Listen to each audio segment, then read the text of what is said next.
नमस्कार दोस्तों, स्वागत है आपका BMJ एकेडमी में। दोस्तों, इंडियन पॉलिटी के वीडियो सीरीज़ में हमने अब तक भारतीय संविधान के भाग 5 संघ सरकार तक सभी महत्वपूर्ण अनुच्छेदों और प्रावधानों के बारे में विस्तृत रूप से पढ़ा।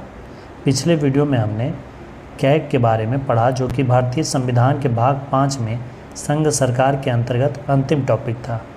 आज के इस वीडियो से हम भारतीय संविधान के भाग 6 के अंतर्गत राज्य सरकार की विधायिका, कार्यपालिका और न्यायपालिका के बारे में पढ़ना शुरू करेंगे। संघ सरकार के अंतर्गत हमने कार्यपालिका को पढ़ा, फिर संसद को पढ़ा, राष्ट्रपति की शक्तियों के बारे में पढ़ा, फिर संघ की न्यायपालिका सर्वोच्च न्यायालय के बारे में पढ़ा और फिर हमने अंत में कैग के बारे में, कंट्रोलर ऑडिटर जनरल के बारे में पढ़ा।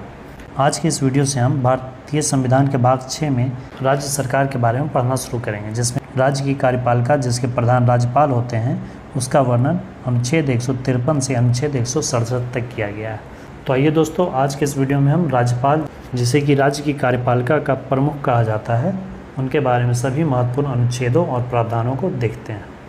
राज्यपाल, अनुच्छेद 153 में राज्यों के लिए एक राज्यपाल होगा, यह उल्लेख किया गया है।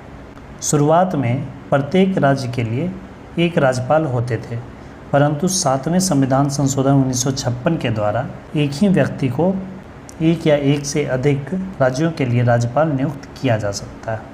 अनुच्छेद 154 में राज्यपाल की शक्तियों का वर्णन किया गया है। राज्यपाल राज्य के कार्यपालिका के प्रमुख होते हैं।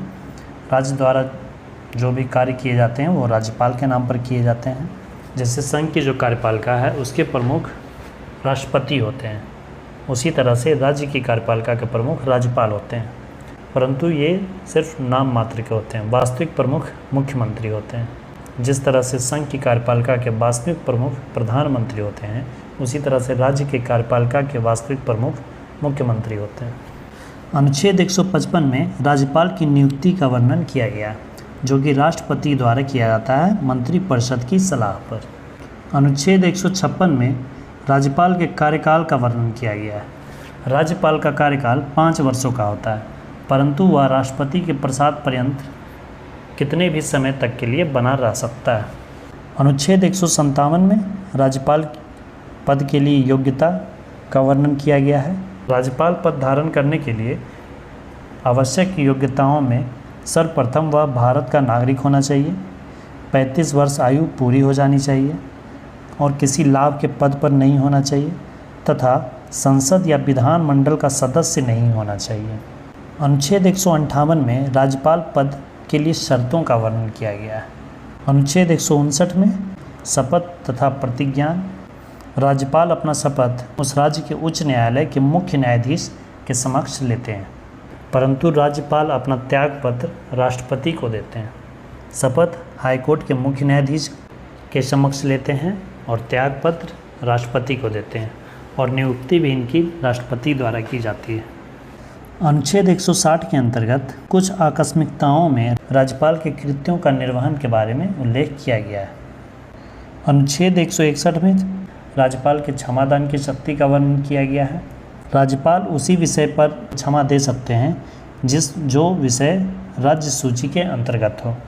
समवर्ती सूची या फिर संघ सूची के अंतर्गत विषयों पर राज्यपाल क्षमादान नहीं दे सकते, और साथ ही राज्यपाल मृत्यु दंड को क्षमादान नहीं कर सकते हैं, और साथ ही सैन्य न्यायालय द्वारा दिए गए दंड के संदर्भ में भी क्षमादान की शक्ति राज्यपाल को नहीं है। इसके अलावा अनुच्छेद 213 में अध्यादेश पारित करने की शक्ति। जब विधानमंडल कार्य ना कर रहा हो, जब विधानमंडल का सत्र नहीं चल रहा हो और उस समय कोई आवश्यक कानून पारित करना हो, आवश्यक कानून जारी करना हो, तो राज्यपाल अनुच्छेद 213 के अंतर्गत, अनुच्छेद 213 के तहत अध्यादेश लाकर उस कानून को जारी कर सकते हैं। परंतु विधानमंडल का सत्र शुरू होते ही अधिकतम 6 सप्ताह में उस अध्यादेश को विधानमंडल द्वारा पारित हो जाना चाहिए, नहीं तो अध्यादेश स्वतः ही समाप्त हो जाता है। अनुच्छेद 333 में विधानसभा में एक एंग्लो इंडियन का मनोनयन राज्यपाल द्वारा करने की शक्ति दी गई थी, परंतु इसे 104वें संविधान संशोधन 2019 द्वारा निरस्त कर दिया गया। अब एंग्लो इंडियन को विधानसभा या लोकसभा में कोई भी सीटें इनके लिए आरक्षित नहीं रहेंगी। इसके अलावा राज्यपाल की प्रमुख शक्तियों में प्रमुख नियुक्तियों का अधिकार, जैसे सीएम की नियुक्ति, मंत्रिपरिषद के सदस्यों की नियुक्ति, राज्य वित्त आयोग, राज्य लोक सेवा आयोग, विश्वविद्यालय के कुलपति, राज्य चुनाव आयुक्त, जिला जज, हाईकोर्ट के जज की नियुक्ति की सलाह राष्ट्रपति को देने का कार्य इत्यादि, ये सब शक्तियाँ भी राज्यपाल की होती हैं। अनुच्छेद 356 के अनुसार जब राज्य में राष्ट्रपति शासन होता है तो राज्यपाल ही राज्य के वास्तविक प्रमुख होते हैं। विधानमंडल की शक्ति खत्म हो जाती है।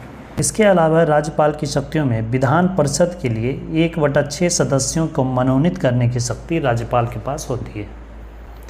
राज्यपाल विधान परिषद के 1/6 सदस्यों को मनोनीत कर सकते हैं। अनुच्छेद 280 के अनुसार राज्यपाल प्रत्येक 5 वर्ष पर राज्य वित्त आयोग का गठन करते हैं। राज्य वित्त आयोग के गठन की शक्ति भी राज्यपाल को होती है। राज्यपाल को वेतन के रूप में 3.5 लाख रुपये प्रति माह और इसके साथ ही कई प्रकार के भत्ते दिए जाते हैं। और राज्यपाल की न्यायिक सुविधाओं में राज्यपाल अपने पद की शक्तियों का प्रयोग और कर्तव्यों के पालन के संबंध में किसी भी न्यायालय के प्रति उत्तरदायी नहीं होता है। उसके कार्यकाल के दौरान किसी न्यायालय द्वारा उसे बंदी बनाने का आदेश जारी नहीं किया जा सकता।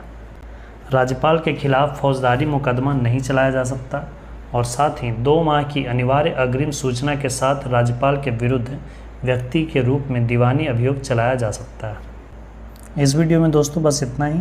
राज्यपाल से संबंधित जितने भी प्रश्न हो सकते हैं उन सभी को हमने देखा। दोस्तों अगले वीडियो में हम राज्य के मंत्रिपरिषद और मंत्रिपरिषद के प्रधान मुख्यमंत्री के बारे में विस्तृत रूप से पढ़ेंगे। वीडियो हेल्पफुल लगी तो अपने स्टडी ग्रुप्स और फ्रेंड्स के साथ भी शेयर करें। वीडियो को अंत तक देखने के लिए धन्यवाद दोस्तों। जय हिंद।